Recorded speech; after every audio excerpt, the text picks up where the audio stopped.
Well, good afternoon. I'm Leah Wank. This is Roxy Sanderson and Anna Reisner. And we're here from Dam Safety to talk to you about your role in a dam emergency. I'm going to bring up the presentation. I need you to.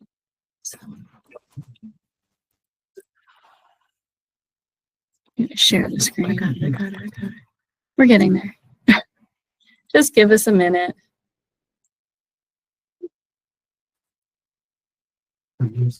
See and hear.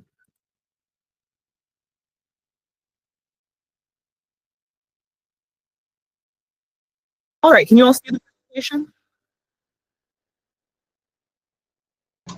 Yes. Yep. Yes. Thank you. And hopefully you can all hear us. Somebody has a question. Oh, it's just an AI. AI thing. Oh, no, there was a question that came up. If you have your hand raised, Well, you can do it this way. is that because you can't hear or see? Yeah, I don't see whose hand is raised. I think they would be at the top or something. But you can see. Oh, well, all right, let's get into this.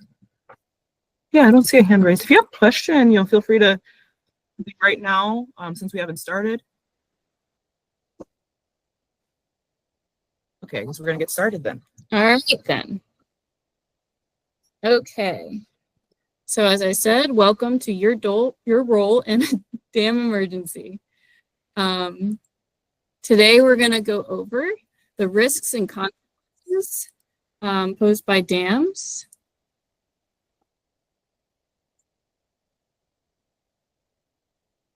The hazard classification, dam owner's responsibility, our responsibility to you as MDE staff, Statute 5-509, preparing for emergencies with your EAPs and tabletop exercises, and what happens when dams don't meet the regulations and requirements.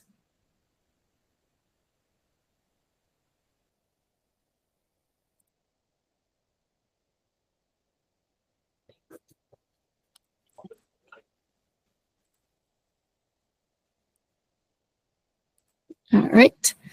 First off, I wanted to bring up that storms are getting more frequent and more intense every year.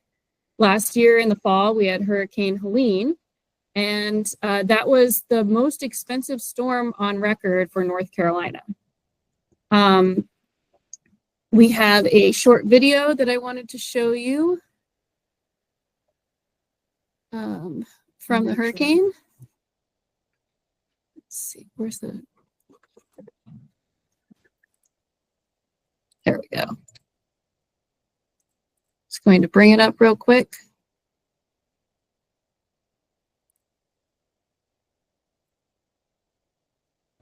Well, obviously, Helene was the main headline of this Can you all hear the video?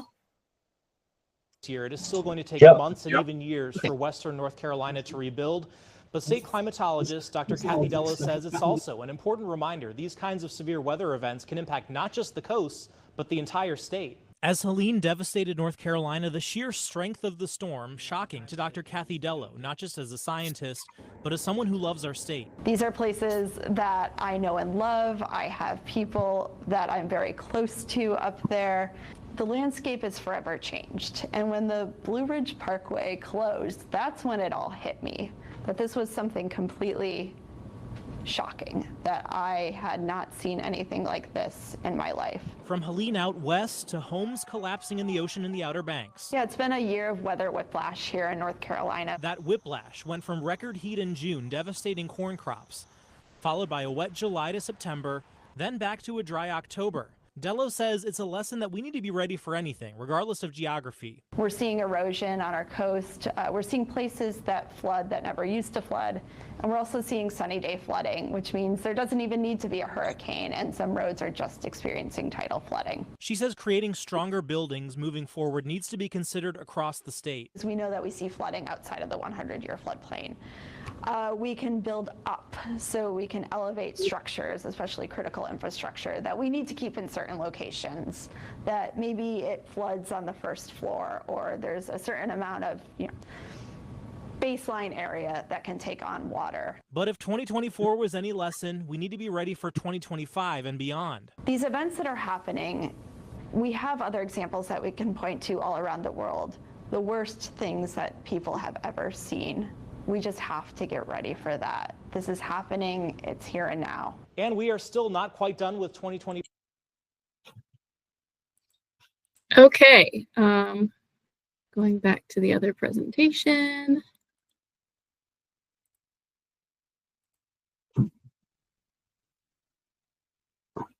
So that was North Carolina, and of course we're Maryland, so we get tons of storms of our own. If you're from here, you probably remember Irene, Isaias, and Ida, and we're going to mention Hurricane Matthews a little bit later in the presentation. And now on to Anna. Thank you, Leah. Good afternoon, everyone. So I'm going to talk a little bit about the Cascade Lake Dam emergency, a dam emergency that can happen to you anytime.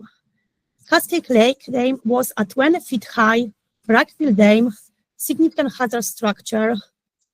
The dam was over 100 years old and had inadequate spillway capacity. The dam was used for recreational purpose and was privately owned. On July 25, 2018, about 5 to 6 inches of rain fell over within a couple of hours in Carroll County. The owner of this dam first called 911 and contacted dam safety, advising that heavy rains damaged seriously his dam. The dam safety advised the owner to follow emergency action plan, review emergency action plan, and contact his engineer.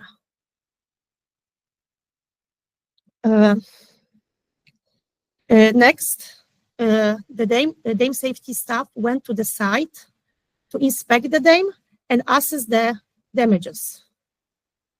It was determined that the dam overtopped and dam embankment, as you can see, was severely damaged.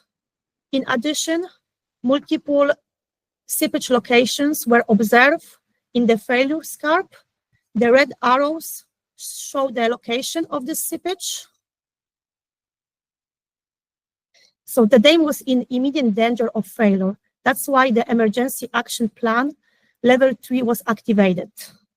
The dam safety advised the dam owner to begin pumping down the water level and contact in preparation for breaching the dam, and contact his engineer for further recommendations.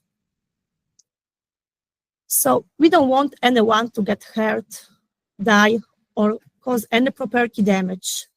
And also we don't want to be in news, and we hope you don't want to be in news either. So based on the emergency action plan, the Carroll County Emergency Services closed the downstream road and provide the detour, as you can see. And also County Emergency Services contact downstream property owners and provide and offered temporary relocation. So emergency action plan was followed. On this picture, you can see mobilized command center provided by County Emergency Department, Maryland Emergency Management Agency, State Police, local police, MDE Dam Safety, and other involved parties were present at the site. Thanks to emergency action plan, we exactly knew who should be involved in this emergency response.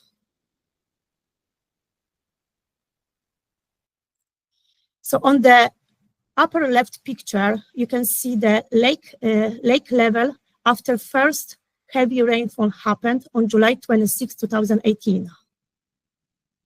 The dam safety had directed the owner to lower the lake as soon as possible. It took approximately 7 days to lower the lake 10 feet. This is shown on the right picture, August 3, 2018. The reason to lower the lake level was to prevent uncontrolled release of water if a complete failure of the dam embankment occurred. So as you can see, there was like very unusual situation, and there was also debate if the pumps should be removed. There was the question asked, was the chance that another heavy rainfall will happen and overtop the dam embankment? So it was decided that the pumps will remain in place, and I'm glad they did, because based on the lower left picture, you can see the second heavy rainfall event happened just day after. So always expect unexpected during the emergency situation. So on the left picture, you can see the excavation equipment, and the right picture shows the final condition of uncontrolled bridge. It's very important there was no loss of life or property damage.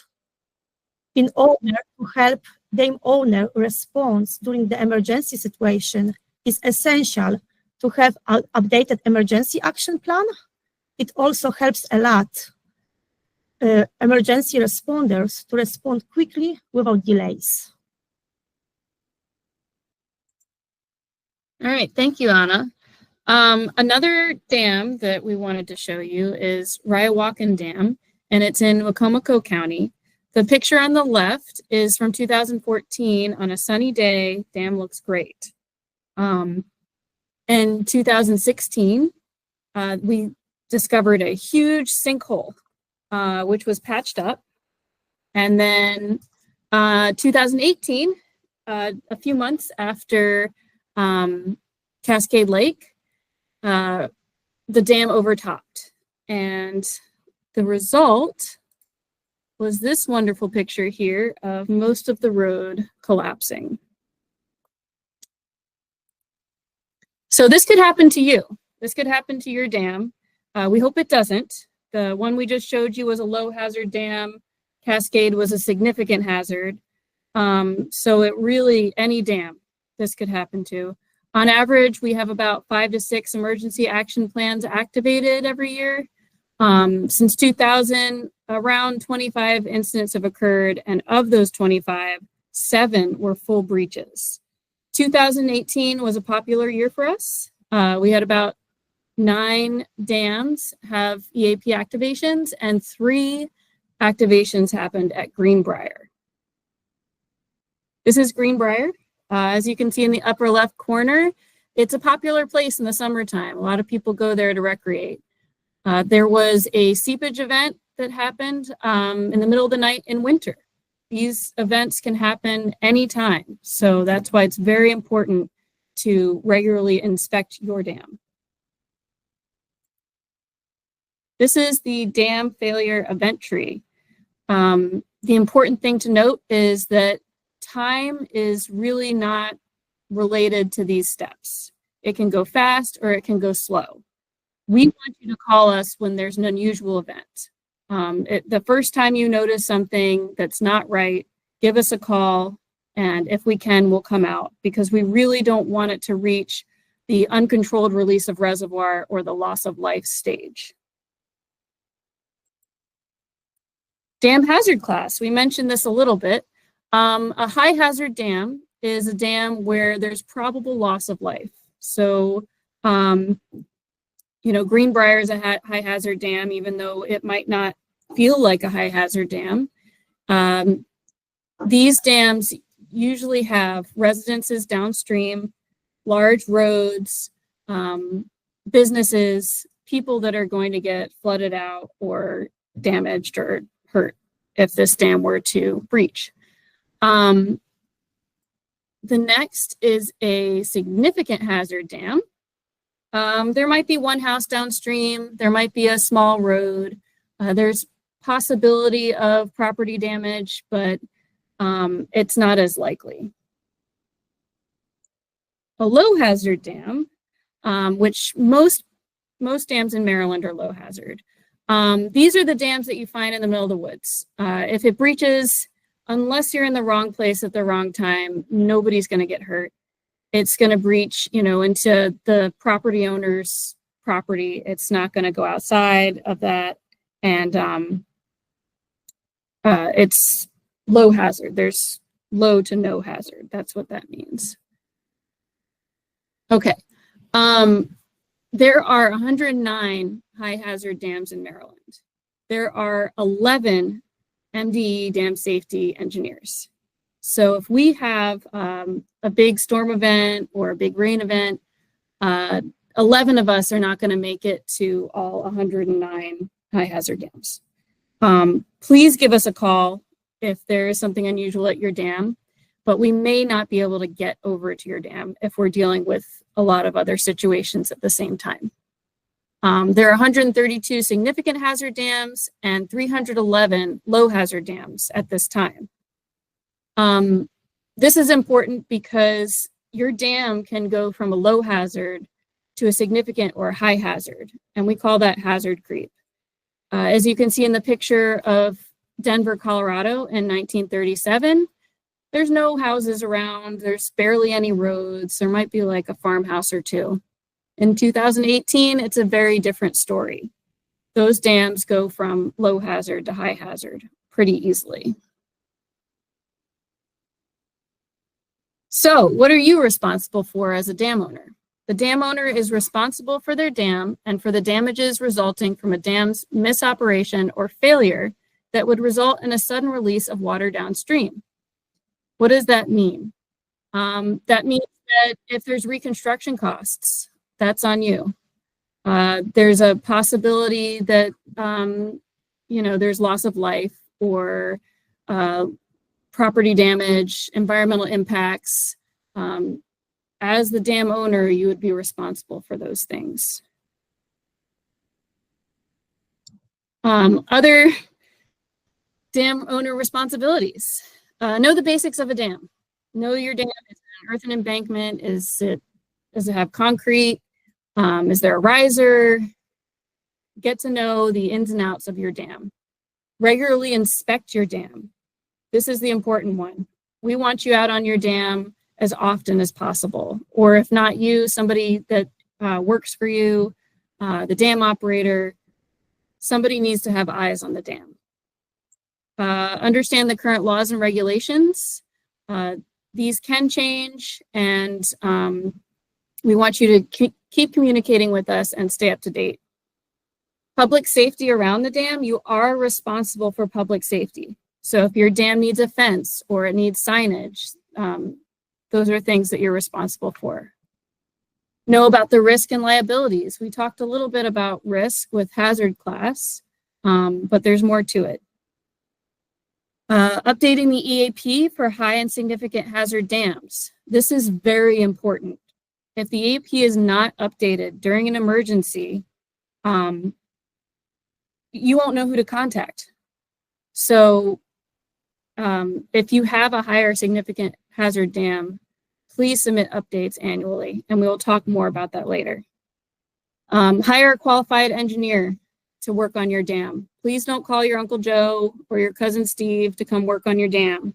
You need somebody that is knowledgeable and knows what they're doing with the dam. Ensure that adequate funds are available. You got to pay for it. Dams are expensive, and the state is likely not going to pay for your dam. And I say likely as in almost absolutely never. And then communicate regularly with MDE during an emergency. So as soon as you see something wrong, please let us know. All right, the purpose of dam safety. MDE engineers, that's us. We ensure that all dams are designed, constructed, and maintained safely to prevent failures and the resulting consequences. As many of you know, we conduct safety inspections. These are surface level inspections. You will need a qualified engineer for a comprehensive inspection. We also work with you to develop your emergency action plans and exercise your EAPs.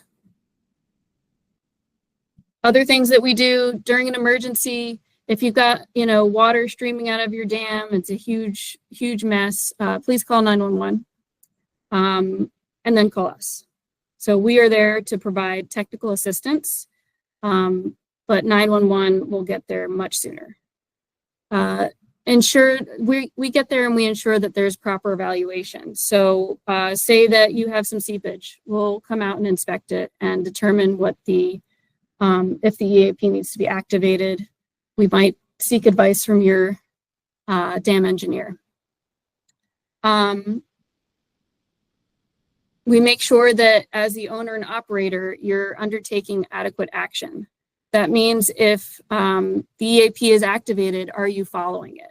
And if you're not following it, then the state needs to step in, might need to step in, assume management of the emergency. And we will learn more about that with Roxy. All right. Hello, everybody.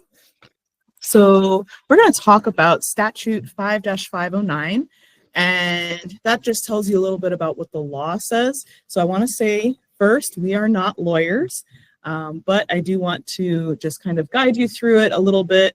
There is going to be more of a summary. We have the law posted here so that you can actually see what it looks like. You can reference it, but we do have a summary of this after just to really touch on the points that you need to be most aware of.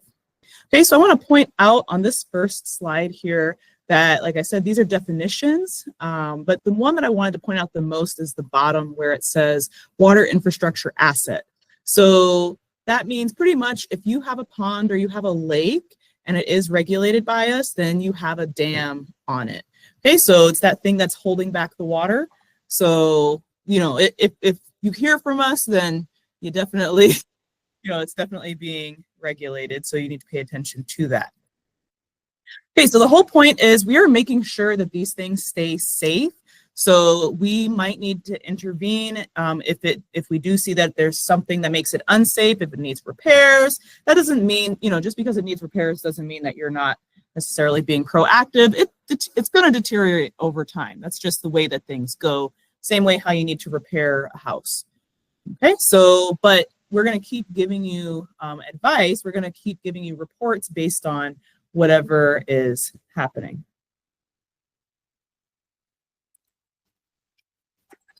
All right, so I want to point out a few other things. You might notice that it says that the department may have work completed at the expense of the dam owner. So that goes into a little bit about what was being said. If there's an emergency, it's far better if you take care of your own property, if you take care of your dam. The only reason we would step in is literally just to protect life, property, and the environment if we really believe that it's going to fail. And we highly, highly don't want to do that. We want you to be in charge of your dam, and I'm sure that you want to stay in charge of it too.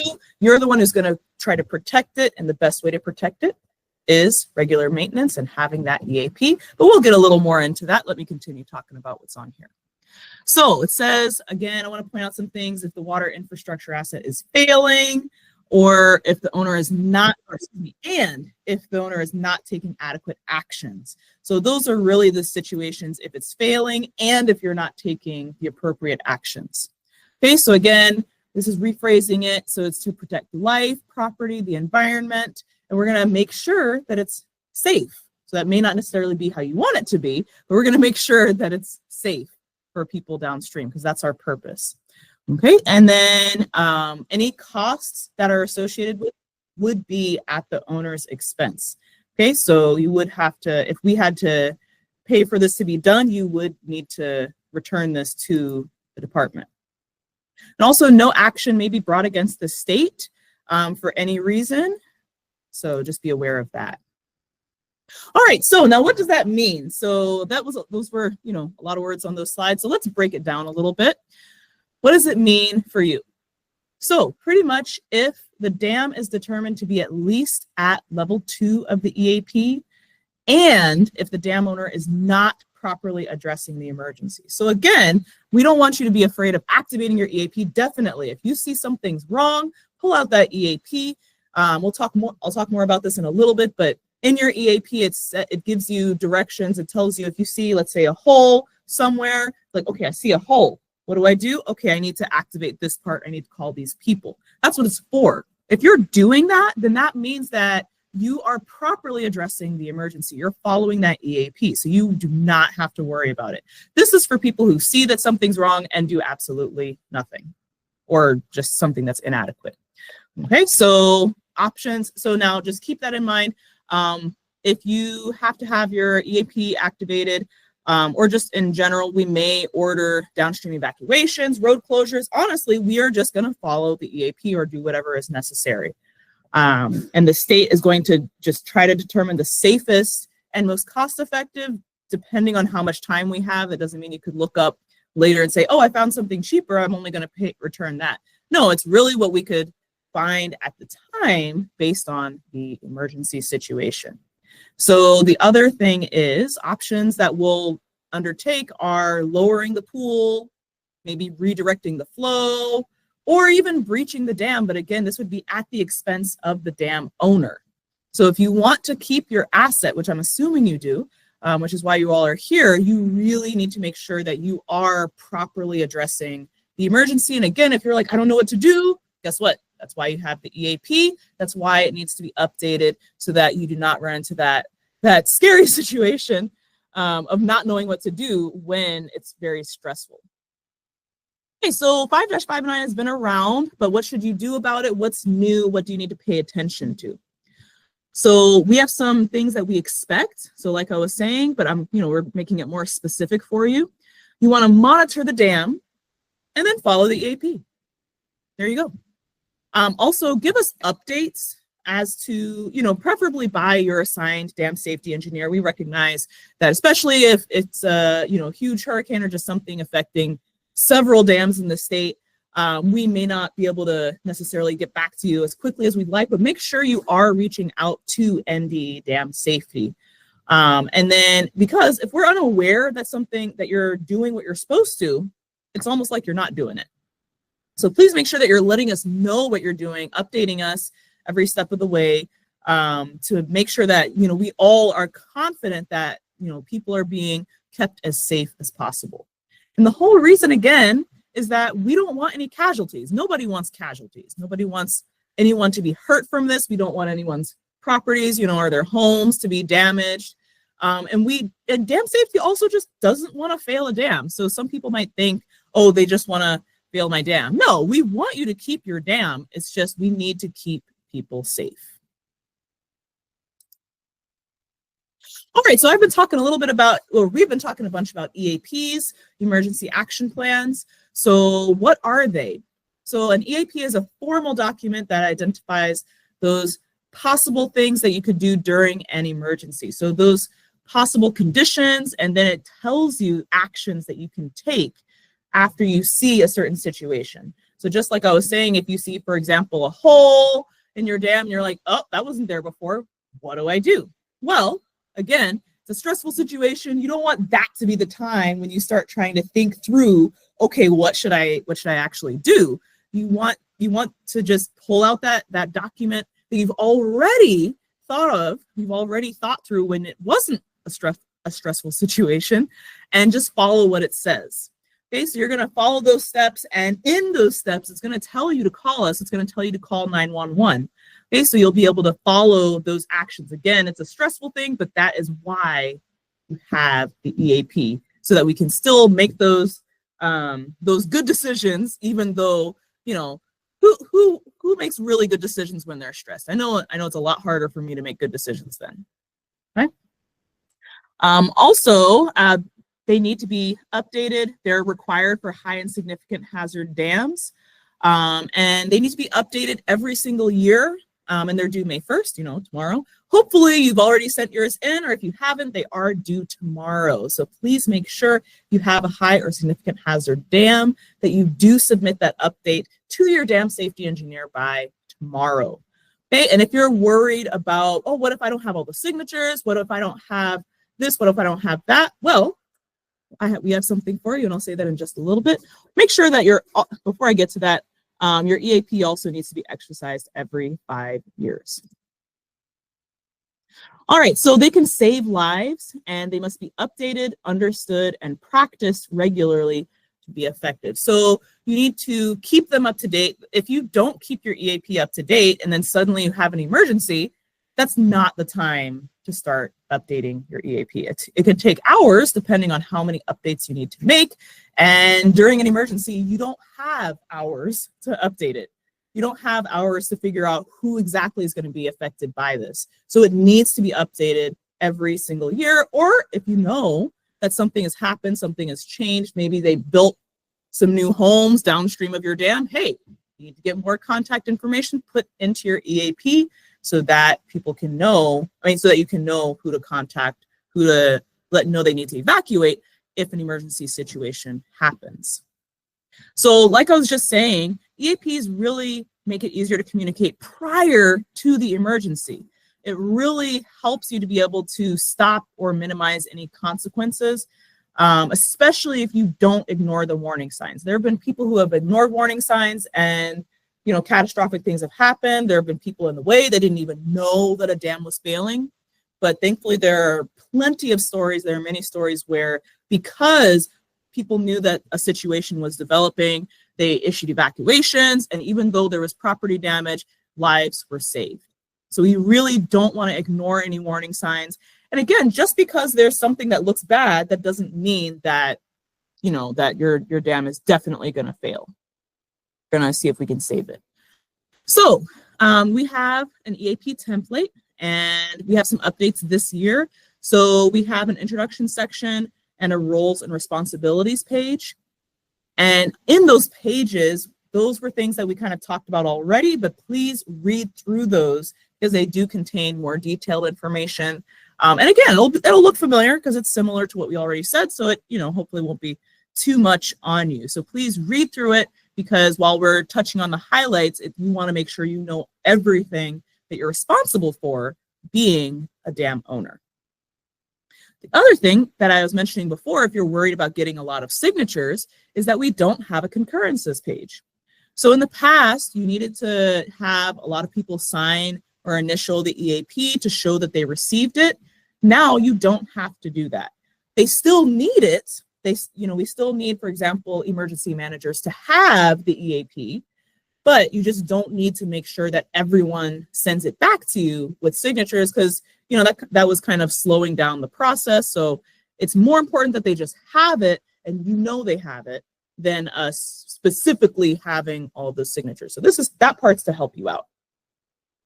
And if you do need access to the template, it is here on this link. Again, we're going to share this out, but if you want to go there now, you can go to our dam safety website. So that's mde.maryland.gov/dam safety. And it's on that front page, I believe, under what's new, and you'll be able to find the template. All right, now, some people don't want to update their EAPs, even though they are so necessary. They are so helpful in case of an emergency or just something looking weird at your dam, especially if you're not an engineer. It's very helpful to just be able to see, okay, there's water coming out of a place I haven't seen before. What does this mean? And you pull out your EAP, and it tells you, oh, there's water. Oh, that's called seepage. Okay, and I should do this. I should do that. Calling your dam safety engineer, calling 911, all those things, calling your engineer assigned to the dam, but it outlines specifically for you what to do. So that's the thing. But now, there are some people who don't want to update their EAPs, and they give excuses such as, it's never overtopped before. Well, just because something's never happened before doesn't mean it can't happen. With some of the examples we said earlier, they have never been overtopped, at least not to our knowledge, and yet suddenly we eventually saw some issues. So we also want to think about, it's a similar excuse saying it hasn't been there. Well, it's been there for almost 100 years.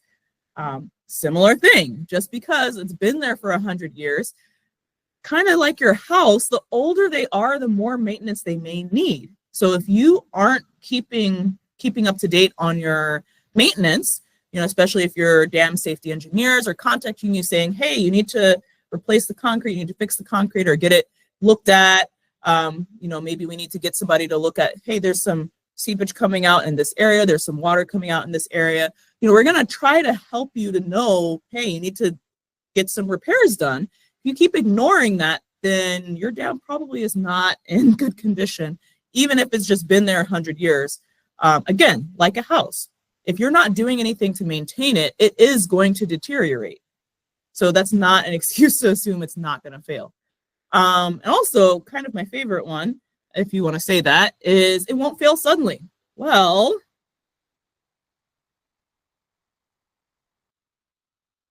oops. There we go. Yeah. I don't know if you can get more sudden than that. Now that's a concrete dam and they tend to fail very extremely suddenly like that. So you might be thinking, oh, well, I don't have a concrete dam, so mine's not going to fail suddenly like that. Well, I got another example for you. Oh, wait, I didn't reshare.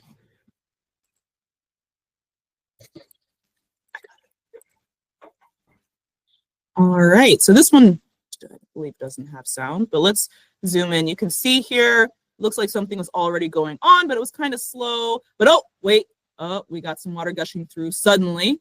So yeah, situations can change really quickly. So again, if we look at this part here, I'm just making sure you do see it. Okay, good. Now they're zooming in on that part where it's suddenly starting to rush through the dam, and it wasn't doing that before.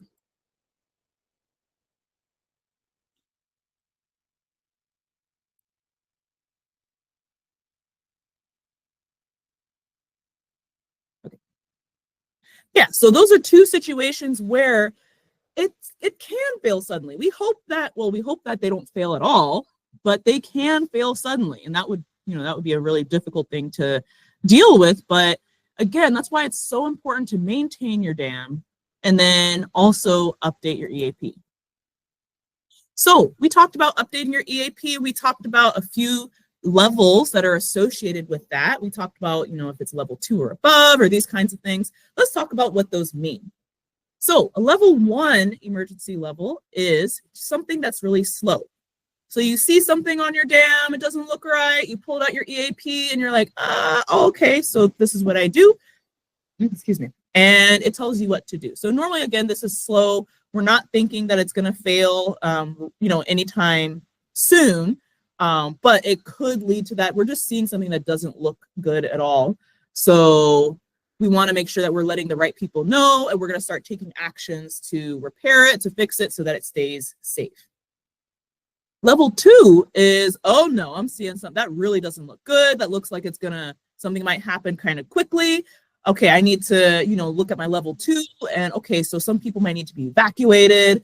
We need to get the engineer and all of our supplies and resources on site to really start trying to fix this thing, to repair it, or to just get it to a point where it's going to be safe, because it looks like it could fail. We're not sure, but it looks like it could. So we're going to err on the side of caution and get those people out of the way and really do our best to protect the dam.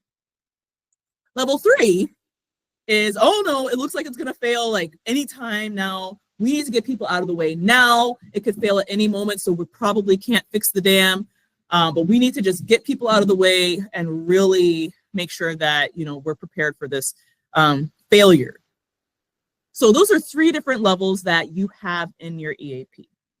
There's a 4th one that you might need, you may not, it really depends. I know with Duckett, for example, with that dam, they have a high flow event where it's not an emergency, it's more just people downstream need to be aware of that possibility that, hey, we're going to release some water, maybe they're preparing for a storm coming through, or just, for some reason they have too much water.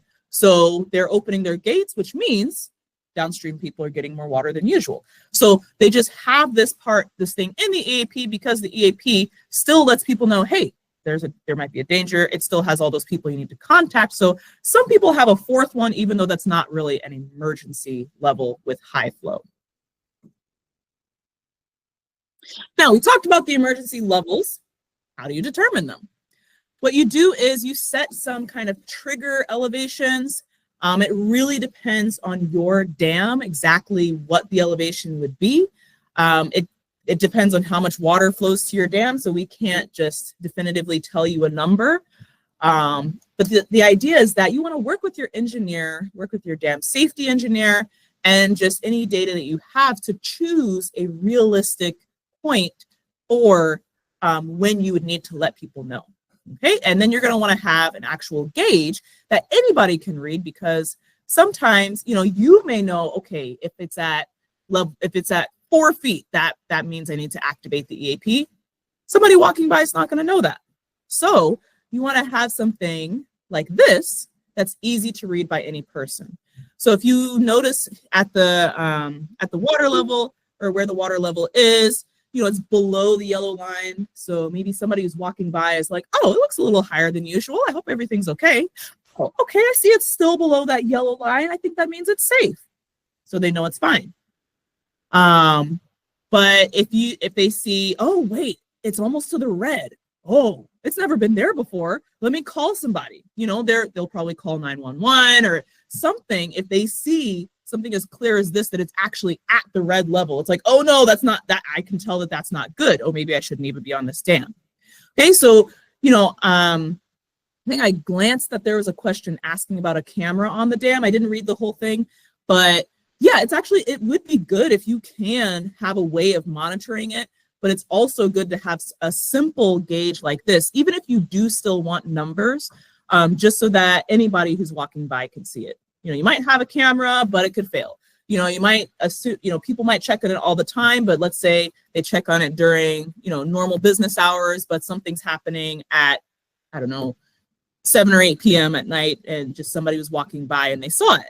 You know, so things can change really quickly. So it's good to just have simple gauges like this that correspond to those levels.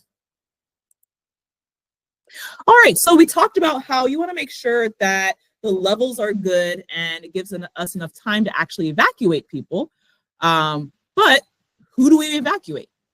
So there's a thing called danger reach mapping. So what that means is how far the danger from the dam would reach.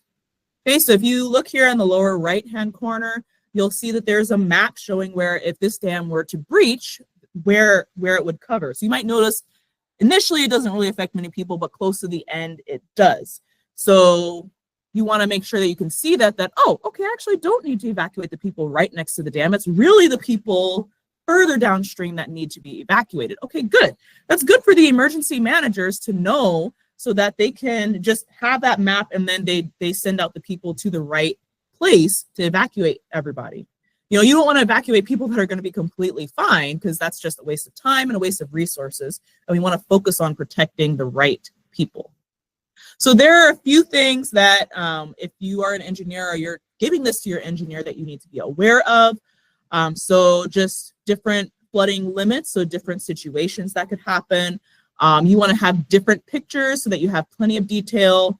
And you can discuss that with us, the dam safety engineers, and, you know, emergency responders.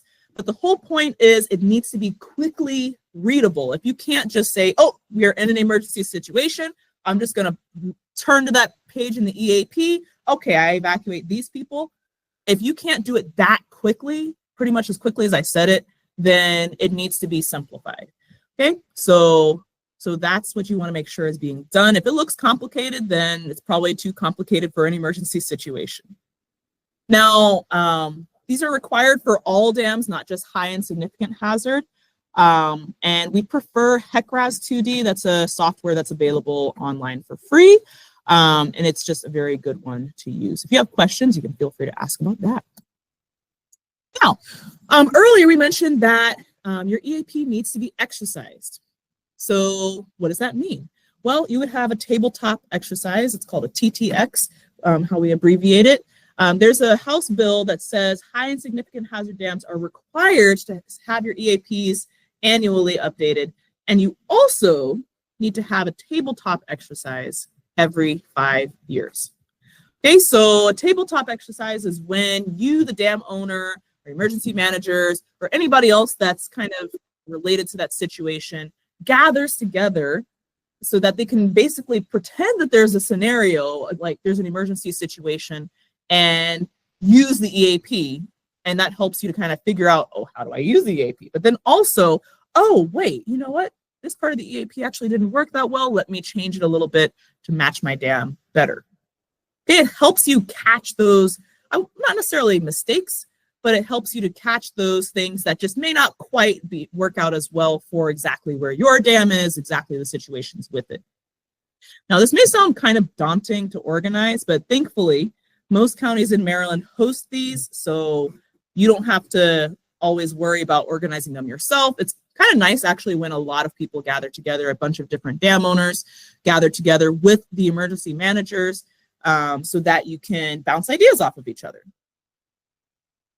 The whole point is that you want to understand the risk that your dam has, and be familiar with the emergency action plan. It's one thing to just read it, and it's another to actually use it.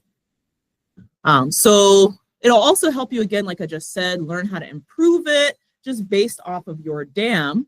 And like I said, collaborate, get to know each other. And one person said, don't wait, communicate. So you want to communicate now instead of during the emergency when you need help. Because again, you just don't have that much time if it's an emergency situation. Now, again, this might sound daunting, but you can relax. So low stress, no fault environment, nobody's taking notes or giving you a grade necessarily at the end. They might have some feedback, but that's it. The feedback is to help you. It's really just, again, your time to practice responding to the scenario, just using your knowledge and just your skills. It's a really good time to practice. It doesn't necessarily need to be, let's say you're part of some organization. No one's going to be like, oh, well, you said at the tabletop exercise that your organization, that's not what it's for. That's not, you don't have to worry about if that's your organization's final decision or anything like that. Just the whole point is to use it to the best of your ability and see how you would do. It's to learn from it. If you learn something from it, then you definitely, I would say you get an A+ if you're thinking of a grade. So that's one thing. And then it's also more important to, like I said, just look at those suggestions and recommendations, and just anything that can improve your situation overall. So in conclusion, this is what happens when you don't meet the regulations.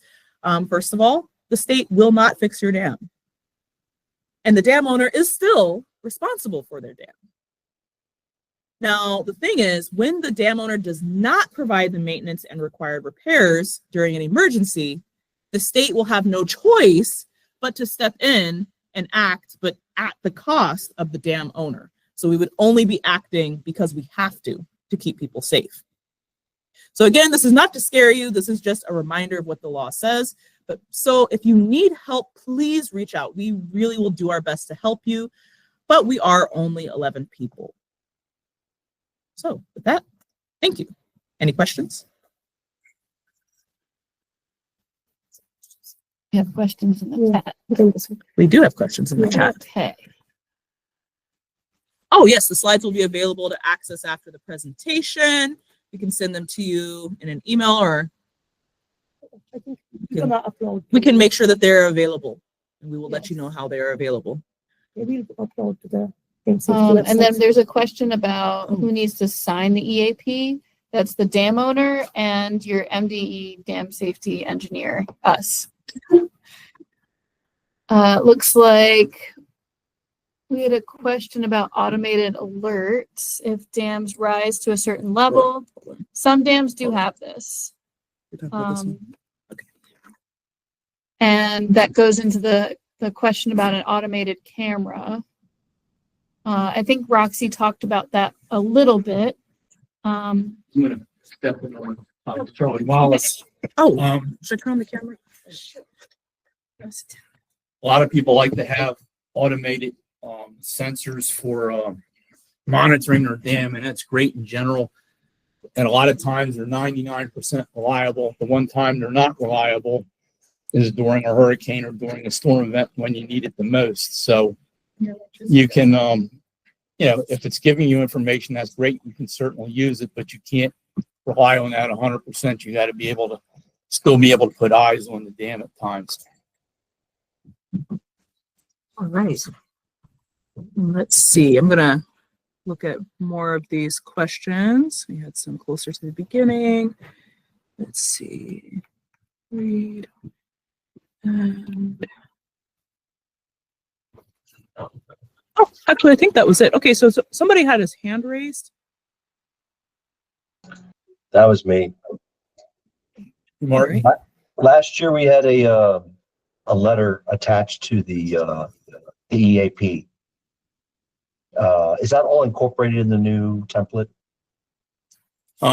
It was about a page and a half letter we sent out this year. Last year we just sent out a one-page letter just because that was something we could do quickly. We wanted to try to come up with a short but meaningful introduction, which is what we sent out this year. So that would supersede what came out last year. I got you. Okay. Thank you. There's one more raised hand. Look on this queue here. Yeah. Go, Godwin. Well, I'm sorry, my message is not working. So I have a question. It was mentioned during the presentation about removal of dam under various scenarios.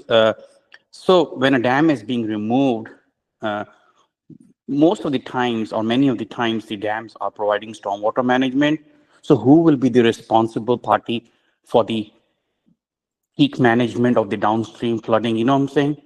So if the dam I know. Yeah, go ahead. I know what you're saying. And a lot of these are going to be judgment calls, and we expect the dam engineer and the dam owner and their engineer to make recommendations. And usually, like if you're submitting plans, MDE will either concur with it or will ask you to take a second look and reconsider your decision. Having uncontrolled failure of a dam is probably the worst case situation you would have, and that would supersede a lot of other situations. We would still try to do a control breach to the extent we could do it. Unfortunately, when you're at level 3, there's not a lot you can usually do. You just got to get people out of harm's way. It's at level 2 where you theoretically still have an opportunity to save the dam, and you take action to do that, like getting pumps in to lower the water level, or if you got seepage, you can build those little sandbag dams around where the seepage points are to try to stabilize the pressure head there. There's a lot of different things we can try to do, but that's where they get into the experience and judgment. The dam owner is always responsible for their dam. Thank you. Sure. David? Yes, good afternoon. Thanks for the presentation. So at the beginning, you referenced 3 different levels of risk for the dams, low, medium, high, 1, 2, and 3. I forget the exact terminology. That's right. So my question is, how could you refresh or review for a moment how the highest risk category is assigned? Okay. It's really a somewhat simple definition to keep in your mind. If it's a high hazard dam, usually you can look at that and know pretty quickly that if that fails, it's likely, that's the key word, likely, that somebody will die or there'll be major infrastructure damage. On the opposite end of that is a low hazard dam, where if it fails, it's unlikely that there would be any loss of life or major infrastructure damage. And then where a lot of engineering judgment study comes into places with significant hazards. You can have some significant hazards that are close to being a low hazard, but there's enough risks that maybe somebody would possibly die, or there could be some damage, even though it may be to minor roads and things like that. The other end of that with a significant hazard is it could be teetering between significant hazard and high hazard, to where, maybe this should be a high, there's a reasonable possibility people could die, but then maybe it's just a few people. or if anybody's going to die, that automatically puts it to high hazard. But then you got population at risk. There's different studies that we talk about on our website and considerations that go into place. And even we use the Bureau of Reclamation hazard charts to try to determine if you have a certain depth and velocity of flow. Is it likely that the flow would damage a building or kill somebody, or does somebody stand up and tolerate if it's like 6 inches of flow around their ankles, they may be able to survive that. But if it's 2 or 3 feet of flow hitting somebody, then it's most likely that they would perish in that kind of situation. And then you got in between that where there is a level of judgment and experience that's needed. Got it. That makes sense. So I'm assuming that these risk categories have implications not just for the emergency action plan, but the design as well, right? That's correct. Okay, cool. Thank you. Sure. All right. Let's see if there are any other questions. You see questions? Oh, Martin's hand's just still up. Oh, Martin, do you still have a question? Yeah, a couple of things. First off, I recognize all the people talking. I recognize Anna and Charlie and Roxanne. Was there anybody else that was part of the presentation? Leah. Leah. Hi. Hi, Leah. I just wanted to say that with this is just I'm glad you're doing this, and with EMI being closed, it's even more important that you have these discussions.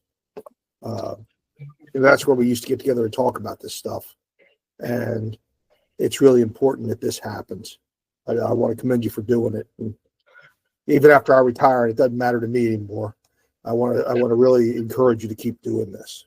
All right. That was all. If nobody patted you on the back today, there's your pat. So, all right. I appreciate that. Thank you. One of the things I guess I want to add as a point of emphasis in all this is I've been through a few of these emergencies, and we haven't really had one in the state now in over a decade.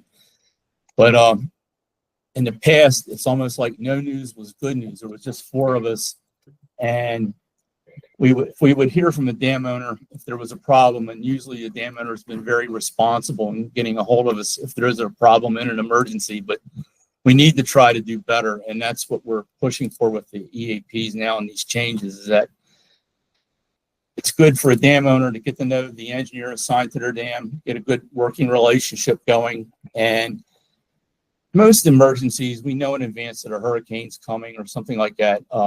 We don't know if there's an earthquake or it's something out of unusual that happens, but we're just pushing for good communications between the dam owners and us here at Dam Safety. We can actually offer help to people. In some cases, we have access to MDE and that, and if it's something that the state can offer assistance with in an emergency, we try to make that available.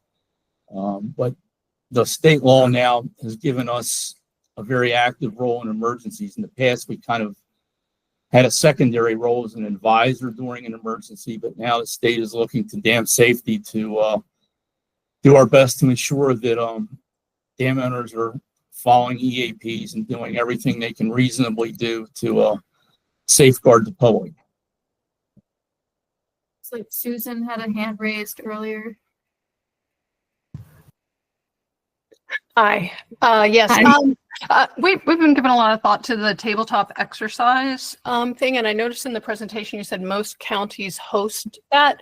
Would that who would we reach out to about that? Is that the county emergency management team or someone more affiliated with dams?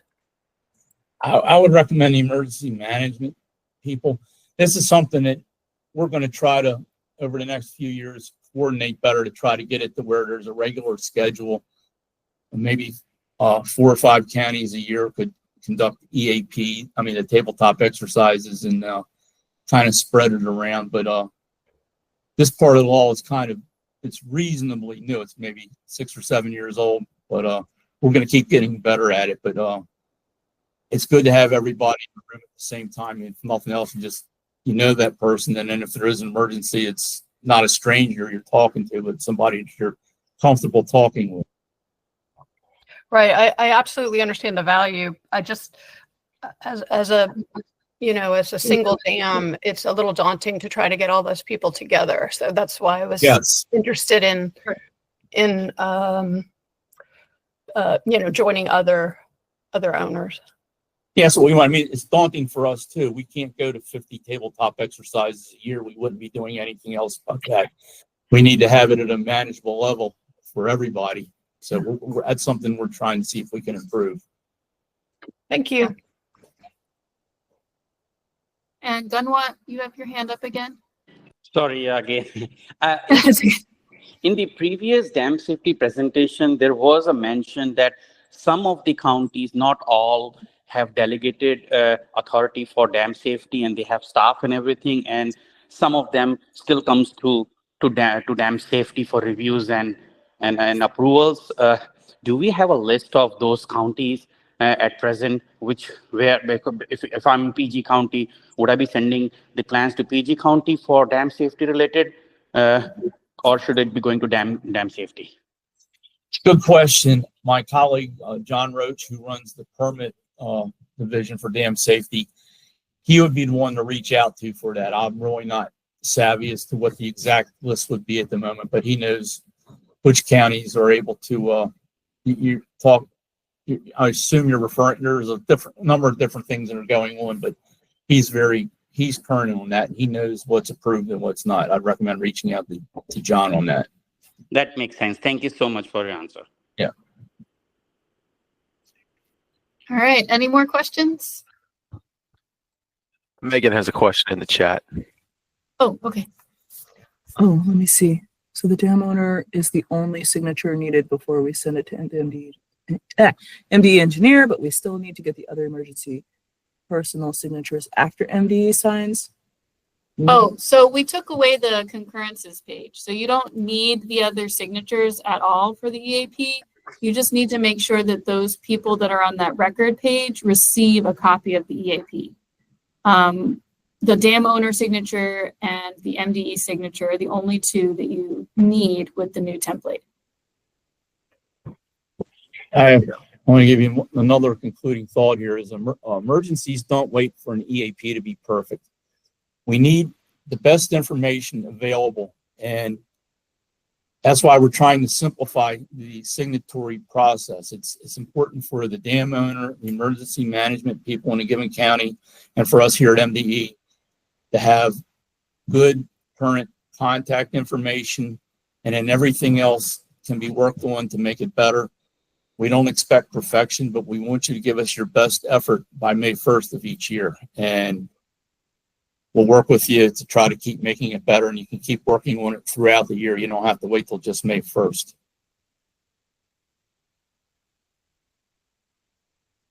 Any other questions?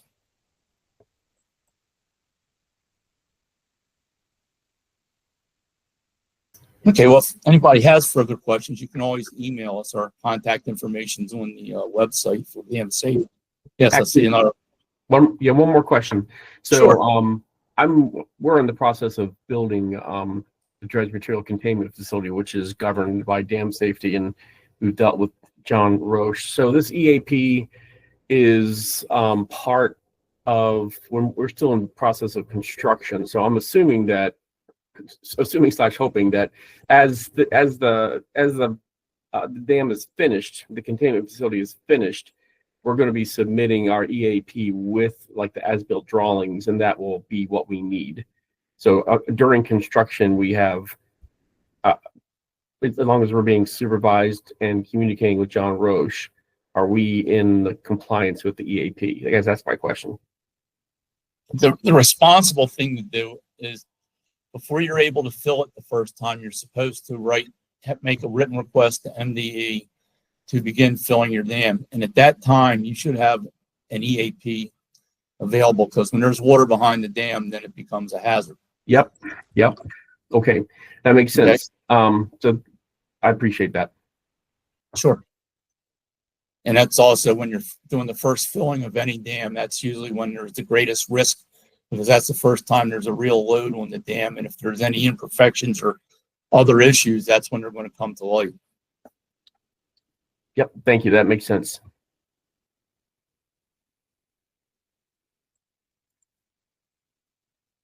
Okay. Well, once, one twice. Is there? Are you seeing any? I don't see any in the chat. Okay. All right. Well, thank you everyone for joining us. And as said previously, if you have more questions, we're happy to answer. You can give us a call, you can email us. And just remember, if there is a problem, please call, text, email right away, and we will respond as soon as we can. Oh, I got to throw one other thought in there.